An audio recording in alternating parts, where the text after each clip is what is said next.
Olá! Hoje a gente vai mergulhar numa era que simplesmente transformou o Brasil, a corrida do ouro no período colonial. É uma história fascinante sobre riqueza, poder, mas também sobre um custo humano que a gente nem imagina. Essa frase do historiador Charles Boxer já dá o tom da coisa, né? A realidade por trás do brilho do ouro era brutal. Mas vamos começar do início, de como essa caça frenética começou. Para a gente entender bem esse período tão complexo, vamos passar por 5 pontos principais. A corrida do ouro em si, como a coroa portuguesa tentou controlar tudo, como era a vida nas minas, a nova sociedade que nasceu disso e, por fim, o legado que o ouro deixou para nós. Então vamos lá. Pensa no finalzinho do século XVII. A economia do açúcar, que era um motor do Brasil, já não ia tão bem. Portugal estava desesperado por uma nova fonte de riqueza. E a resposta, meus amigos, estava escondida no interior do Brasil. E foram os bandeirantes, nessas suas expedições pelo sertão, que encontraram as primeiras grandes jazidas de ouro lá por 1695 em Minas Gerais. Logo depois, acharam mais em Goiás, Mato Grosso e até diamantes. Foi o estopim para uma verdadeira febre do ouro. A notícia se espalhou como fogo. Imagina só o alvoroço. Historiadores estimam que cerca de 10 mil pessoas por ano saíam de Portugal para vir para o Brasil. Foi um fluxo tão grande que o próprio rei de Portugal ficou preocupado com o esvaziamento do reino. Bom, com tanta riqueza aparecendo, é claro que a coroa portuguesa não ia ficar parada. Eles se mexeram rápido para tentar controlar essa fortuna e, o mais importante, garantir a sua fatia do bolo. E a principal ferramenta para esse controle foi a criação da Intendência das Minas em 1702. Era um órgão que mandava em tudo, distribuía as áreas de mineração, fiscalizava e, claro, cobrava os impostos. Para evitar que o ouro em pó fosse contrabandeado, a coroa criou um sistema bem rígido. Todo o ouro extraído tinha que ser levado para as casas de fundição. Lá, ele era derretido, transformado em barra e só então a coroa tirava a sua parte. 20%, o famoso quinto. Só que não parou por aí. Além do quinto, vieram outros impostos. Tinha a capitação, um valor fixo por cada trabalhador escravizado ou não, e a temida derrama, que era uma cobrança forçada para garantir uma meta anual de ouro. Cada imposto novo só aumentava o contrabando e a raiva da população. E essa pressão toda gerou uma criatividade impressionante para o contrabando. A técnica mais famosa era esconder o ouro em pó dentro de estátuas de santos que eram ocas por dentro.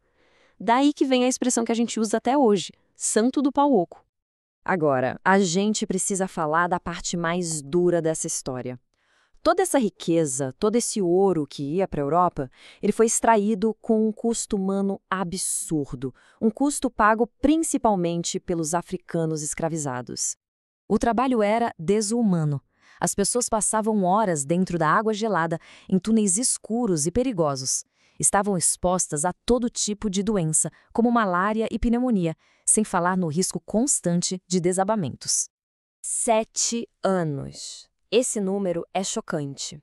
Era a expectativa de vida média de uma pessoa escravizada depois que ela começava a trabalhar nas minas. 7 anos.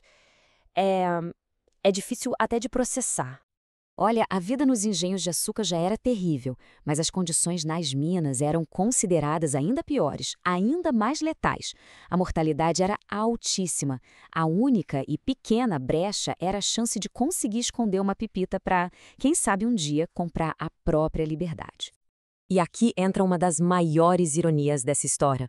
Os portugueses dependiam completamente do conhecimento que muitos africanos escravizados já traziam da África. Técnicas de mineração, de metalurgia, essa expertise foi simplesmente essencial para o sucesso da extração de ouro no Brasil. Mas olha que curioso, todo esse fluxo de gente e de dinheiro não serviu só para tirar ouro da terra. Ele acabou forjando uma sociedade completamente nova, muito mais dinâmica e urbana, bem no coração do Brasil. Cidades como Vila Rica, que hoje é Ouro Preto, Mariana, Diamantina, simplesmente explodiram. E com tanta gente, surgiu uma demanda enorme por todo tipo de profissional. Carpinteiros, alfaiates, comerciantes, tropeiros que transportavam mercadorias e, claro, artistas. E essa nova elite, enriquecida pelo ouro, começou a financiar a arte. E que arte!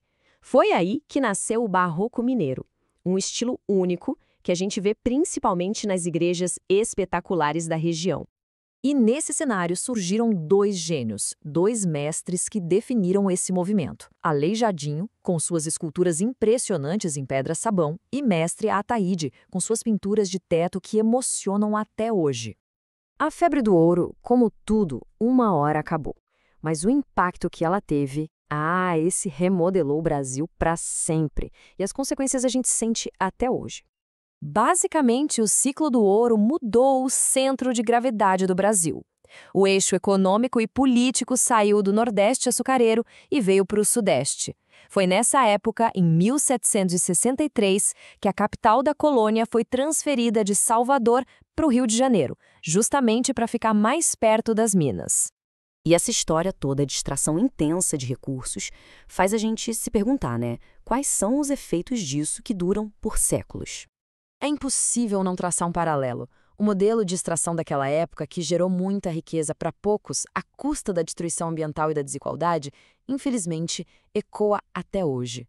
A gente vê isso nas tragédias modernas, como os rompimentos das barragens em Mariana, em Brumadinho, na mesma região. Isso nos deixa com uma reflexão final muito importante. Se a história nos mostra de forma tão clara que a busca desenfreada por riqueza quase sempre deixa um rastro de destruição social e ambiental, a grande questão é como a gente pode e deve aplicar essa lição hoje em dia.